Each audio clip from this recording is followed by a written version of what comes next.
Hi everybody, welcome back. Hope you're all keeping well. Got a new loco to unbox and have a look at today, so let's get stuck into this. Here we have the new loco. It came in another box. It was very well wrapped. This is from Mark's Models down in Dublin, and it's their NCC Ginty. So they had this commissioned by Hornby. So it's nicely wrapped. It's a Hornby Railroad model that has had the NCC livery applied.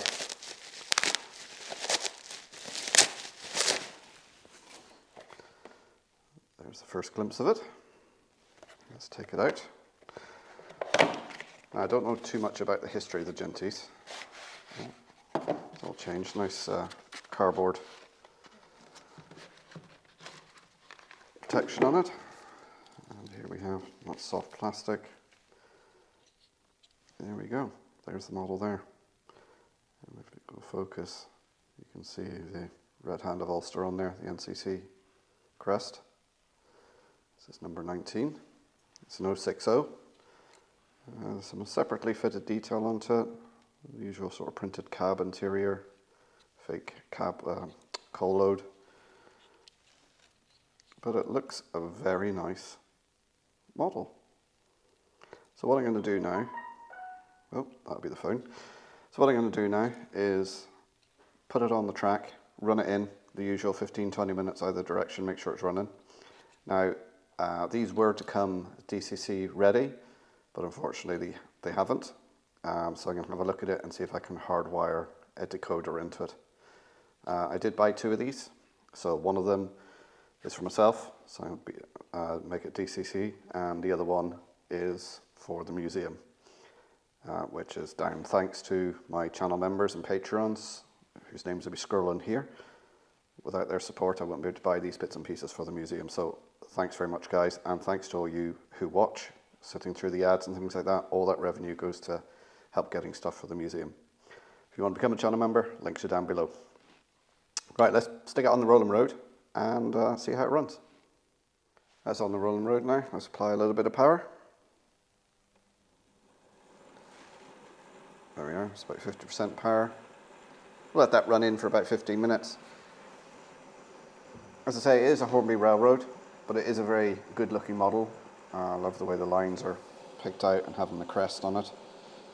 And we've got some added detail here, although it's plastic, it is added. There's no sprung buffers. It's a drop link couplings either end. It's a perfectly adequate model. This was 1 cent under €100 or about 80 sterling. They're available from Mark's Models. I'll put a link to their website down below, so if you want one, you can get one. And we'll let this run in now, both directions, for about 15 minutes. And then we'll take it apart, look inside, and see about fitting a decoder to it. This is going to have to be hardwired. It's all run in now. It's had 15 minutes either way. It's running perfectly. Always a good thing to do to run your locos in, especially before you chip them, just to make sure everything's working. Because if it doesn't run well on DC, it's not going to run well on DCC. So there we are. Let's have a look at the instructions. So it's the standard sort of instructions that come with a lot of these Hornby models. Telling me about different oiling points, everything like that, and it tells me here how to take the chassis off. So I got to take the back coupling off, and then a little screwdriver and just pop it off. Just having a look here, there is a little detailing pack in there as well. So we've got a couple of vacuum pipes, and we've actually got a couple of drivers. Actually, it looks like we've got 2 firemen in there. So there we go. Let's get my screwdriver. So we'll take the back coupling off.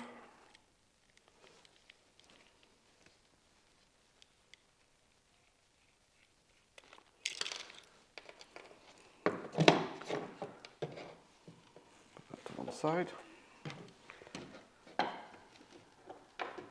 We should be able to just wedge this off gently.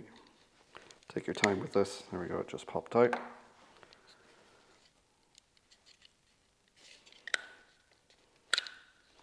There we go. So we'll put the body over to one side so it doesn't get damaged. Actually, what we want to have a look at is where can I put the chip in there, so looking where the body is, and it looks like this sort of space here. If you can see in there, there's a space in there. There we are. I can put the chip. So I'm going to sort of put the chip sitting there. Right, now, just separate all this, all the wires. So now we can have a look and we can see that each of the wheels has got a pickup. So we've got power coming up from the wheels on these sides, on these little strips here that rub on the inside of the wheels. So it's one of those things, whenever you're cleaning a loco and cleaning its wheels, always clean the inside as well, because that's where the electrical pickup is. So we got pickups that side and pickups that side. So I'm going to cut away this because we won't need the capacitor on there. And I've got one there, one wire going to one side of the motor, another wire going to the other side of the motor, and then the feeds from here. So I'm just going to cut this away. So I'm just going to cut this away.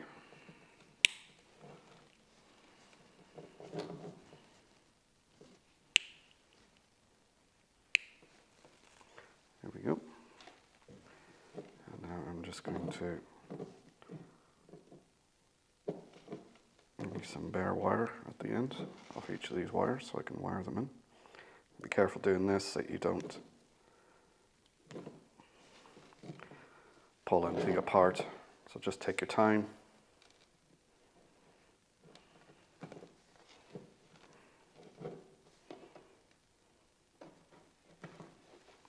There we go. So if we look on there now, we've got a red and black wire. Let's get it in focus. Got a red and black wire coming off the motor and a red and black wire coming off the power. So I'm going to take the chip, and this is going to be hardwired. I found this chip in my spares box, so I hope it is working.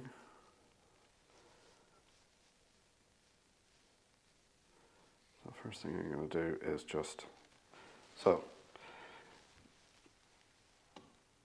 this would have been an 8-pin chip, 4-function chip. We don't need any of the functions, so I'm going to put them to one side, these coloured wires here. For this, all you're worried about is the white and grey. No, sorry, not the white and grey.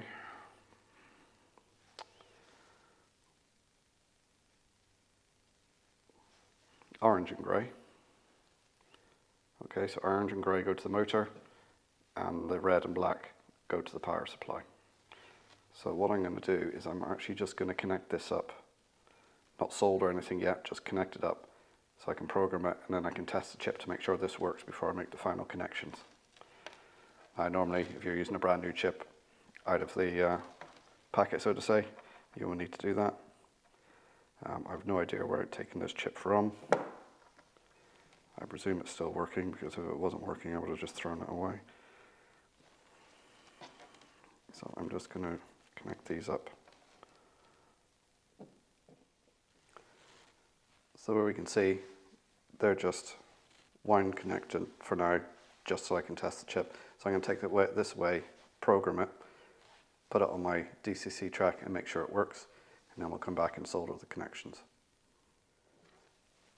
Okay, I tested it, programmed it, it's all working. One thing I did discover is when I put it into forward, it was going in reverse.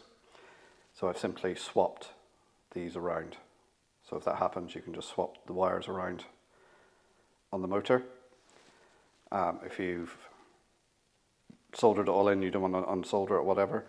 The other way to adjust that is CV9. Usually if you increase CV9, whatever the figure is on that, by 1, that'll change the direction of the loco. So that's 2 ways of changing it. But as I hadn't soldered anything on here yet, it was just as easy just to swap the wires around. So soldering iron's nice and warm. Got a bit of solder. And what I'm going to do is just solder these connections together. So a little bit of solder on the iron and just rub it along. So again, a little bit of solder and just rub it along the connection.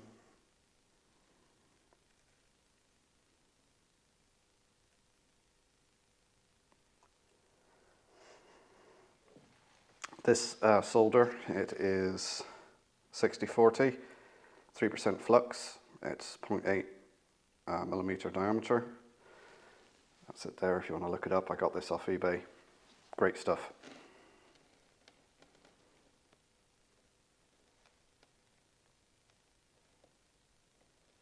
There we go.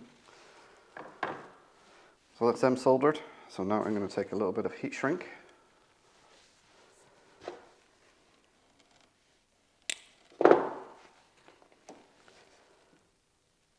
That over the connection. This will help, one, keep it insulated, and it adds a little bit of strength to it.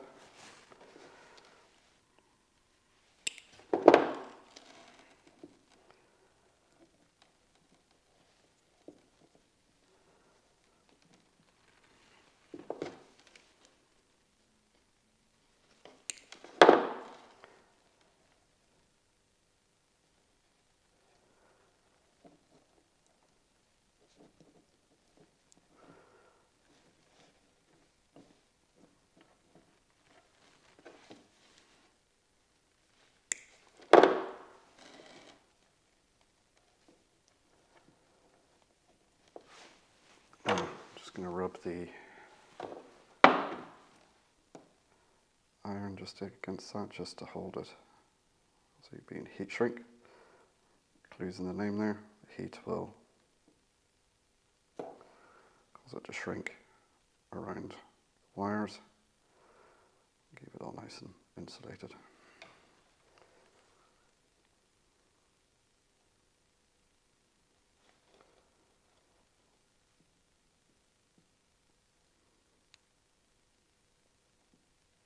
Yep. Now what I'm going to do with the other wires here I'm not using is I'm just going to cut them a little bit shorter. I'm not going to cut them completely, just in case I ever want to use this chip again for something else. That'll just stop them from shorting out. And now the tricky bit is getting all this back into, so I'm going to put the chip there. This is insulated. It's got a little bit of heat shrink plastic around it to insulate it from the metal chassis, and I don't want to put anything else around it because you can end up trapping heat in there, which is no good for the components. This material that's around there is designed to let the heat dissipate, so I don't want to wrap anything else around it to give it a chance of overheating. So let's try and put this back on. So just over the wiring again, it's off the chip, it's the black and red to the power supply, so the pickups, and the orange and grey to the motor.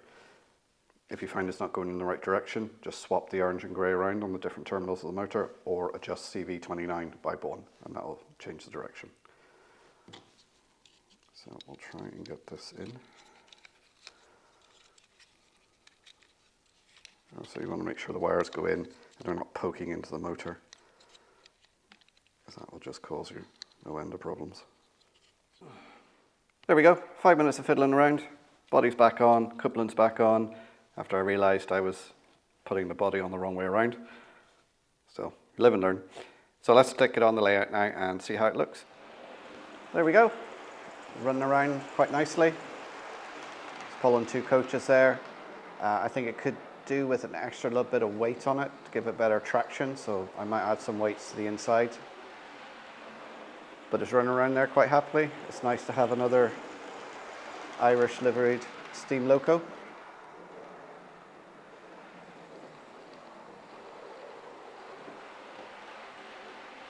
So it should be a good runner, all-wheel pickup. It's got quite a long wheelbase, so it shouldn't have any problem getting over any points.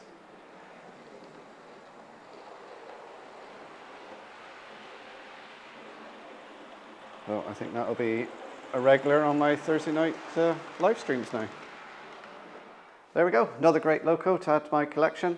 It's a lovely little runner, well worth the money. Say it's €100 from Marks Models. I'll put a link to them down below. That's about 80 sterling. Well worth a buy. Don't forget to leave any questions or comments down below. Love hearing from you guys, and I'll pop another video here and here, the old subscribe button in the middle. Give me the old thumbs up would be great as well. And as always, thanks for watching. I'll see you next time. Bye for now.